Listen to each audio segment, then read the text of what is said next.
চলন্ত ট্রেনে ঝুলে থাকা এক ব্যক্তি এক পর্যায়ে একটি স্টেশনের প্ল্যাটফর্মের ফাঁকে পড়ে যান, কিন্তু বিস্ময়করভাবে তিনি প্রাণে বেঁচে যান। গা শিউরে ওঠার মতো এই ঘটনার পেছনে রয়েছে আরও চাঞ্চল্যকর একটি কারণ।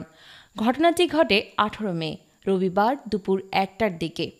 একটি ভিডিওতে দেখা যায় বগুড়া রেলপথে এক ব্যক্তি চলন্ত ট্রেনের দরজা থেকে বাইরে ঝুলছেন এবং ট্রেনের ভেতর থেকে কেউ একজন তার হাত ধরে রেখেছেন। ট্রেনটি যখন আদমদীঘি উপজেলার নসরতপুর স্টেশনের প্ল্যাটফর্মে পৌঁছায় তখন সেই ব্যক্তি হাত ছেড়ে দেন। তবে অবাক করার বিষয় হলো তিনি অলৌকিকভাবে প্রাণে বেঁচে যান।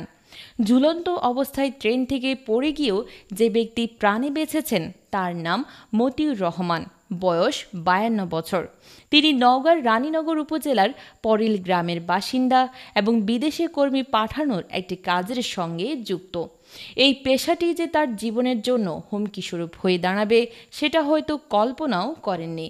মতিউরের ছেলে আহসান হাবিব জানান, তার বাবার সহায়তায় 2 বছর আগে আদমদীঘির তালসন গ্রামের এক যুবক সজীব সৌদি আরবে যান, কিন্তু সেখানে গিয়ে বৈধ কাগজপত্র না থাকায় সজীব আকামা রেসিডেন্স পারমিট পাননি। এই বিষয়কে কেন্দ্র করে সজীবের পরিবারের সঙ্গে মতিউরের পরিবারের বিরোধ তৈরি হয়। আহসানের অভিযোগ, এই বিরোধ থেকেই তার বাবাকে ট্রেন থেকে ফেলে দিয়ে হত্যার চেষ্টা করা হয়। তিনি আরও জানান, বগুড়া থেকে রানীনগরের দিকে ট্রেনে করে ফেরার সময় 7 জন যুবক মতিউর রহমানের পাশে এসে বসেন। কথাবার্তার এক পর্যায়ে তারা জানতে চান কেন সজীব সৌদি আরবে আকামা পাননি। এর মধ্যে একজন নিজেকে সজীবের শালক সুমন হিসেবে পরিচয় দেন। আহসান হাবিবের দাবি, কথোপকথনের এক পর্যায়ে তারা তার বাবাকে মোবাইল চুরির অপবাদ দিয়ে মারধর শুরু করেন। এমনকি একজন ছুরি বের করেন তার বাবাকে আঘাত করার উদ্দেশ্যে। নিজেকে রক্ষা করার জন্য মতিউর ট্রেন থেকে ঝাঁপ দেওয়ার চেষ্টা করেন।